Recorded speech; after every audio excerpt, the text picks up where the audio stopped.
ಈ ಕಳೆದ 2 ತಿಂಗಳಿಂದ ರೇವಣ್ಣ ಕುಟುಂಬಕ್ಕೆ ಸಂಕಷ್ಟದ ಮೇಲೆ ಸಂಕಷ್ಟ. ದೇಶದಾದ್ಯಂತ ಭಾರಿ ಸದ್ದು ಮಾಡಿತ್ತು ಪ್ರಜ್ವಲ್ ರೇವಣ್ಣ ಪೆನ್ ಡ್ರೈವ್ ಪ್ರಕರಣ.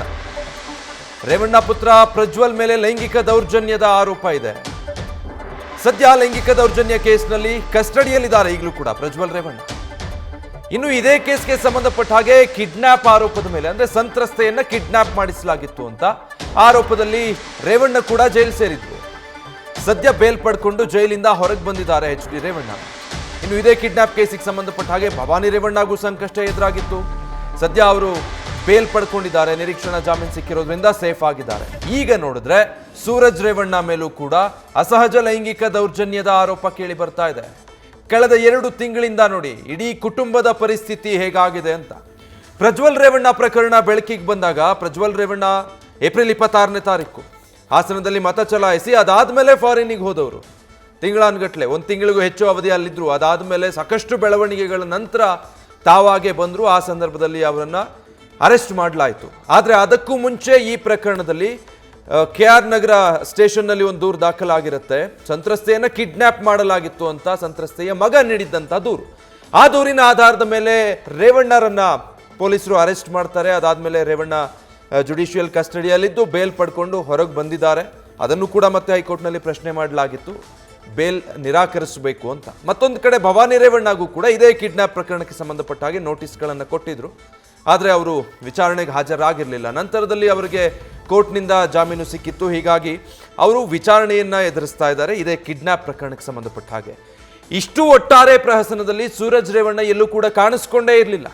ಪ್ರಜ್ವಲ್ ರೇವಣ್ಣ ಅವ್ರ ಮೇಲೆ ಕೇಳಿಬಂದಿರುವಂತಹ ಆರೋಪ, ಒಟ್ಟಾರೆ ಕೇಸ್ಗಳು, ಅತ್ಯಾಚಾರದ ಪ್ರಕರಣ, ಕಿಡ್ನಾಪ್ ಪ್ರಕರಣ, ಲೈಂಗಿಕ ದೌರ್ಜನ್ಯ, ಇದ್ಯಾವುದರಲ್ಲೂ ಕೂಡ ಸೂರಜ್ ರೇವಣ್ಣ ಎಲ್ಲೂ ಸಿಕ್ಕಾಕೊಂಡಿರಲಿಲ್ಲ. ಯಾವ SIT ಟೀಮ್ ಕೂಡ ಅವರಿಗೆ ಒಂದು ನೋಟಿಸ್ ಕೊಟ್ಟಿರಲಿಲ್ಲ, ಯಾವ ವಿಚಾರಣೆಯನ್ನೂ ಎದುರಿಸಿರಲಿಲ್ಲ. ಉಳಿದ ಹಾಗೆ ಇವರ ತಾಯಿ, ತಂದೆ ಮತ್ತೆ ಸಹೋದರ ಮಾತ್ರ ಆ ಪ್ರಕರಣಗಳಲ್ಲಿ ಸಿಲುಕಿದ್ರು.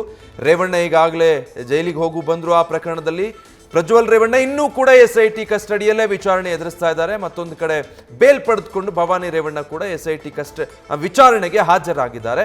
ಸೂರಜ್ ರೇವಣ್ಣ ಹೆಸರು ಇಲ್ಲೆಲ್ಲೂ ಬಂದಿರಲಿಲ್ಲ, ಅವರನ್ನು ಯಾರು ವಿಚಾರಣೆಗೂ ಕರೆದಿರಲಿಲ್ಲ. ಆದರೆ ಈಗ ನೋಡಿದ್ರೆ ಅಸಹಜ ಲೈಂಗಿಕ ದೌರ್ಜನ್ಯ ಅಂತ ಹೇಳಿ ಸಂತ್ರಸ್ತ ಯುವಕ ನೀಡಿರುವಂಥ ದೂರಿನ ಆಧಾರದ ಮೇಲೆ ಸೂರಜ್ ರೇವಣ್ಣರನ್ನ ಪೊಲೀಸರು ಅರೆಸ್ಟ್ ಮಾಡಿದ್ದಾರೆ. ಮೊದಲಿಗೆ ಆರೋಪ ಮಾಡಿದಂತಹ ಸಂತ್ರಸ್ತ ಯುವಕ ದೂರು ದಾಖಲಿಸಿರಲಿಲ್ಲ. ಅಧಿಕಾರಿಗಳಿಗೆ ಪತ್ರದ ಮುಖೇನ ಮಾಹಿತಿ ಕೊಟ್ಟಿದ್ದ, ನಂತರದಲ್ಲಿ ಮಾಧ್ಯಮಗಳ ಮುಂದೆ ಮಾತಾಡಿದ್ದದ್ದು. ಅದಾದ್ಮೇಲೆ ನಿನ್ನೆ ಸಂಜೆ ಈ ಪ್ರಕರಣಕ್ಕೆ ಸಂಬಂಧಪಟ್ಟ ಹಾಗೆ ಸಂತ್ರಸ್ತ ಯುವಕ ಹೊಳೆನರಸೀಪುರ ಪೊಲೀಸ್ ಠಾಣೆಯಲ್ಲಿ ದೂರನ್ನ ದಾಖಲಿಸ್ತಾರೆ.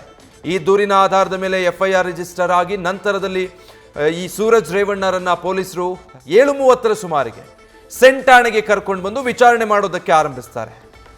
ತಡರಾತ್ರಿವರೆಗೂ ಕೂಡ ವಿಚಾರಣೆ ಮಾಡ್ತಾರೆ. ಅದಕ್ಕೂ ಮುಂಚೆ SP ಸ್ಟೇಷನ್ನಿಗೆ ಬರ್ತಾರೆ, ಅವರು ಕೂಡ ವಿಚಾರಣೆ ಮಾಡ್ತಾರೆ. ಸಕಲೇಶ್ಪುರದ DYSP ಇದರ ವಿಚಾರಣೆಯನ್ನ ಸಂಪೂರ್ಣ ಸದ್ಯ ನಡೆಸ್ತಾ ಇರುವಂಥದ್ದು. ಈ ಪ್ರಕರಣಕ್ಕೂ ಮುಂಚೆನೆ ಸೂರಜ್ ರೇವಣ್ಣ ಆಪ್ತ ಶಿವಕುಮಾರ್ ಕೂಡ ಒಂದು ದೂರನ್ನು ಕೊಟ್ಟಿರ್ತಾರೆ. ಅದು ಹೊಳೆನರಸೀಪುರ ಗ್ರಾಮಾಂತರ ಠಾಣೆಯಲ್ಲಿ, ಅದರ ವಿಚಾರಣೆ ಕೂಡ ನಡೀತಾ ಇದೆ. ಅಂದ್ರೆ ಈ ರೀತಿಯಾದಂಥ ಒಬ್ಬ ವ್ಯಕ್ತಿ ಹಣಕ್ಕಾಗಿ ಡಿಮ್ಯಾಂಡ್ ಮಾಡಿ ನಮ್ಮನ್ನ ಬ್ಲ್ಯಾಕ್ ಮೇಲ್ ಮಾಡ್ತಿದ್ದಾನೆ. ನಿಮ್ಮ ವಿರುದ್ಧ ದೂರು ಕೊಟ್ಟು ನಿಮ್ಮ ಕುಟುಂಬದ ಮರ್ಯಾದೆ ಹಾಳು ಮಾಡಬೇಕಾಗುತ್ತೆ, ಇಲ್ಲ ಅಂದ್ರೆ ನನಗೆ ಇಷ್ಟು ಕೋಟಿ, 5 ಕೋಟಿ ದುಡ್ಡು ಕೊಡಬೇಕು ಅಂತ ಹೇಳಿ ಆ ದೂರು ಮೊದಲು ದಾಖಲಾಗಿದ್ದು. ಅದಾದ್ಮೇಲೆ ಪ್ರತಿ ದೂರು ಈಗ ಸಂತ್ರಸ್ತ ಯುವಕನ ಕಡೆಯಿಂದ ದಾಖಲಾಗಿದ್ದು. ಆ ಪ್ರಕರಣದಲ್ಲಿ ಸೂರಜ್ ರೇವಣ್ಣ ಅರೆಸ್ಟ್ ಆಗಿದ್ದಾರೆ. ನ್ಯೂಸ್ ಫಸ್ಟ್, ನಿರ್ಭೀತಿಯಿಂದ ನಿಮ್ಮ ಪರವಾಗಿ.